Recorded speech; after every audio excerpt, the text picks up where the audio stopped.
Você sabia que o S nessas palavras inglesas não tem som de Z? Base, base. Basic, básico. Case, caso. Curiosity, curiosidade.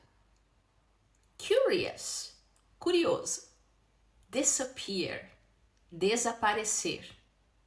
Ecstasy, êxtase. Famous, famoso. Fantasy, fantasia. House, casa. Nessa, NASA. Nervous, nervoso. Vase, vaso.